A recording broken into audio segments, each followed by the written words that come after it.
seu chamado para o cinema? Quando você teve o clique e como foi sua estreia como diretor? Eu não tive o clique. Estou tendo ainda. Não, na verdade eu nunca pensei, nunca quis fazer cinema, eu nunca imaginei que cinema fosse algo que se fizesse, na verdade, porque eu crescia e morei até os 17 anos numa cidade muito pequena no sertão da Bahia, onde não há cinema até hoje, então nunca tinha ido ao cinema até os 17 anos de idade. Não fazia ideia. Mairi. Não fazia ideia que cinema fosse algo que se fizesse, nunca tinha parado para pensar sobre isso. Só depois de muito tempo, já aos 27 anos de idade, vivendo em Curitiba, já tendo passado por uma primeira formação acadêmica em São Paulo, sou formado em História pela USP, e desempregado, tive que arrumar uma forma de sobrevivência, que não aulas, porque não conseguia dar aula naquele lugar super conservador, e chegando, enfim, sotaque baiano super forte, foi duro. Prestei concurso para os 2 únicos concursos que apareceram à época para fazer, e eram para bombeiro e agente penitenciário. Passei nos 2, me tornei bombeiro, mas pagava super mal na época, era um salário super ruim, e um tempo depois me chamaram para o concurso de agente penitenciário para assumir as funções e virei agente penitenciário no estado do Paraná, era um salário muito melhor, e virei agente penitenciário, isso aos 25 anos. Durante quanto tempo? E aí pensei, vou ficar 1 ano e saio. Mas não consegui sair, porque precisava daquela grana. Eu fui agente penitenciário por 7 anos. E depois de 2 anos trabalhando na cadeia, que é um ambiente que você pode imaginar super tenso, opressivo, estressante, eu senti uma necessidade muito grande de começar a estabelecer relação com outras pessoas, que não apenas a galera ali da cadeia, presos e agentes penitenciários. E falei, bom, numa cidade tão fechada quanto Curitiba, talvez o lugar ideal para isso seja a faculdade, a academia, então vou voltar a estudar. E falei, bom, mas eu não tenho grana para pagar uma faculdade, tem que ser uma faculdade pública. E eu também não tenho mais saco para ficar estudando para prestar vestibular, então tem que ser um curso fácil de passar. E aí nessa época estavam criando um curso de cinema na Faculdade de Artes do Paraná. E eu pensei, bom, cinema deve ser fácil de estudar, é um curso novo, deve ser fácil de passar, deve ser uma galera legal, essa galera de cinema, então vou prestar vestibular para cinema. Maravilhoso! E aí prestei vestibular para cinema e passei e fui estudar cinema para conhecer gente. Mas aí comecei a fazer os curtas e naquela época, de verdade, para minha surpresa, os curtas começaram a dar certo. E eu falei, cara, acho que dá para viver disso. E aí virei diretor. Me fala um pouquinho da história. Você tem 9 curtas, já teve uma pré-seleção de um dos curtas pelo Oscar. Fiz 9 curtas, a maioria deles circulou muito por festivais internacionais. Pra você ter uma ideia, até 2008 eu nunca tinha saído do Brasil. De 2008 para cá eu já troquei de passaporte 3 vezes porque enche de carimbo. Principalmente graças aos curtas. Sim.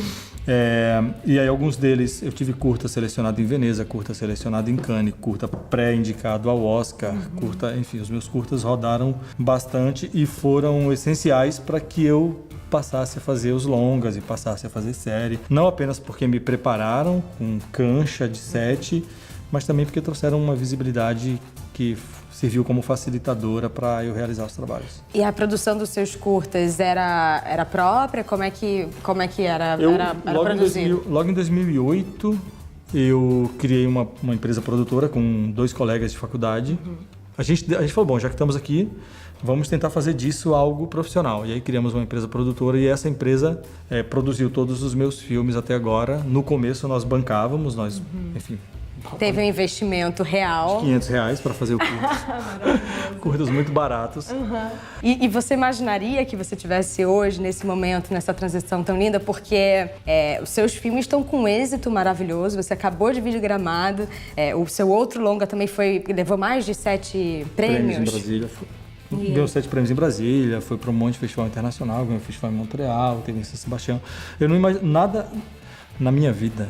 Nada foi planejado, nunca, jamais. Eu vou fazendo as coisas. Eu sou pisciano com ascendente em peixes, então eu sou a pessoa mais distraída do mundo e quando eu me dou conta, eu tenho um filho, e quando eu me dou conta, eu tô casado, e quando eu me dou conta, eu tô na cadeia, e quando eu me dou conta. Nada foi planejado e, enfim, tudo que veio eu agradeço ao universo.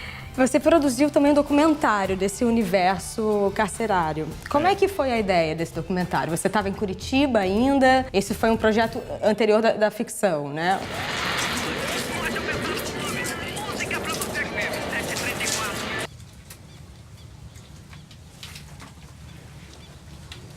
O meu curta mais exitoso se chama Fábrica, que é um curta que se passa no universo prisional. Quando eu comecei a estudar na faculdade, muito rapidamente, eu já comecei a fazer curtas. Lá pelo 5º curta, eu falei, cara, eu tenho o privilégio de conviver num ambiente no qual ao qual poucas pessoas têm acesso, e eu tenho o privilégio de ser uma das partes da engrenagem do sistema penitenciário. Mas eu pensei comigo, eu sou uma das partes conscientes da engrenagem. Por ter estudado história, por ter tido uma formação acadêmica sólida, eu conseguia ter uma visão crítica sobre aquilo que eu estava vendo e fazendo dentro da penitenciária. Eu pensei, por que não fazer filmes sobre o universo carcerário? E aí eu fiz 3 filmes, na verdade, sobre o universo carcerário. O primeiro deles é A Fábrica, que é um curta de ficção.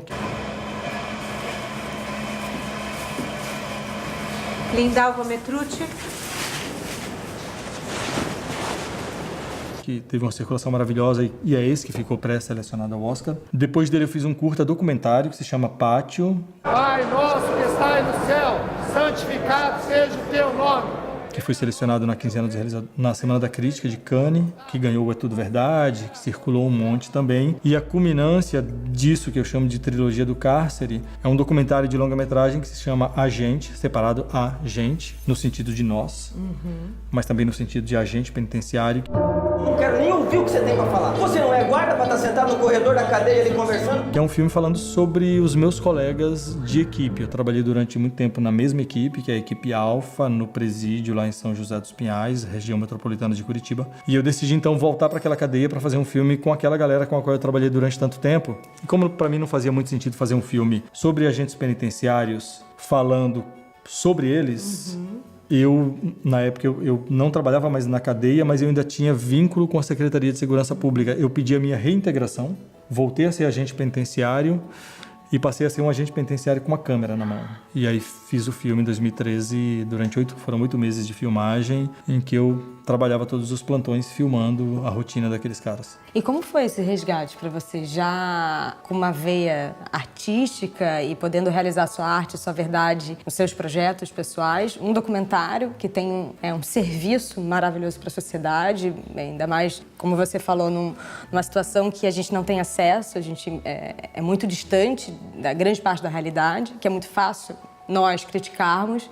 Como foi um resgate disso, da sua arte, com a história que foi muito importante na sua trajetória. Imagino também o seu olhar como observador, como diretor também, porque são planos, imagino, ali também, né? Foi incrível, primeiro, retornar àquele ambiente, depois de ter... O tempo que eu fiquei afastado não foi tão longe, eu fiquei apenas 2 anos afastado, menos de 2 anos. Para 7 anos, né? Ter voltado para lá depois de um tempo, ter reencontrado aquelas pessoas, primeiro foi um prazer, porque eram pessoas... A gente é meio louco, a gente cria vínculo com lugares e com pessoas que, olhando de fora, parece impossível de se criar vínculo, mas se cria vínculo, inclusive, e vínculos muito fortes dentro da cadeia, porque aqueles vínculos ali são de vida e morte todo o tempo. Então, primeiro foi muito compensatório voltar e reencontrar aquelas pessoas, mas eu precisava também reconquistar a confiança dessas pessoas antes mesmo de propor a feitura do documentário. Porque era mais exposição, né? Não, e porque eu já não era mais um agente penitenciário. Eu tinha deixado de ser um agente penitenciário, já não era mais parte da equipe Alfa. Então eu usei de estratégia para que isso acontecesse. Então eu voltei a trabalhar e trabalhei durante quase 1 ano sem falar que queria fazer um filme. Eu me tornei de fato membro da equipe Alfa outra vez, trabalhando nos plantões 12x36, 24x48, soltando preso, revistando cela, saindo para churrasco com aqueles caras, indo para stand de tiro, praticar tiro, para só então, quando eu me senti de fato membro da equipe, propor a eles que fizéssemos um filme juntos para dar a ver o cotidiano daqueles caras. Era um resgate, a cumplicidade, né? Então foi um trabalho de documentarista antropológico, de documentarista antropólogo, de imergir num determinado lugar, de conviver com aquele lugar muito aberto, de entender quais são as regras que regem aquele lugar para só então fazer um filme sobre aquilo. Foi um jogo muito legal de fazer. Nossa, gente, que maravilhoso. E agora você está envolvido numa cinebiografia do Emicida. Me conta um pouquinho mais desse projeto. Eu estou nesse momento escrevendo um roteiro junto com o Emicida e com a Jessica Candal-Sato, que é a co-roteirista do Ferrugem, e com o Tony C, que é um escritor que é o biógrafo do Sabotagem. Nos reunimos, estamos a 8 mãos escrevendo a cinebiografia do Emicida. É um projeto cuja produção é do Rodrigo Teixeira, da RT Features e do Laboratório Fantasma, que é a empresa do Emicida e do Fiote, que a gente deve rodar, sei lá, ano que vem, se der tempo. Eu tenho muito projeto para fazer. E agora, em novembro, eu começo a fazer uma série que se chama A Facção, cuja direção geral é do Pedro Morelli, que idealizou a série. Eu estou entrando como diretor de alguns episódios. E ano que vem eu devo rodar pelo Deserto Particular e talvez um outro filme que se chama Barra Bem Sopada de Sangue, que é a adaptação de um romance do Daniel Galera que eu fiz. Parabéns, vida longa. Muito feliz de você ter vindo aqui. Eu quero que você volte sempre, porque tem muita história aí para compartilhar. E parabéns pelos quiquitos de agora, pelos prêmios que virão, que eu tenho certeza que vai bombar nesse circuito internacional. Oxalá. E assistam Ferrugem. Obrigado. Porrada. Parabéns. Obrigada, viu? De verdade. Olá, eu sou o Ali Muritiba. Like, a gente recomenda, você curte.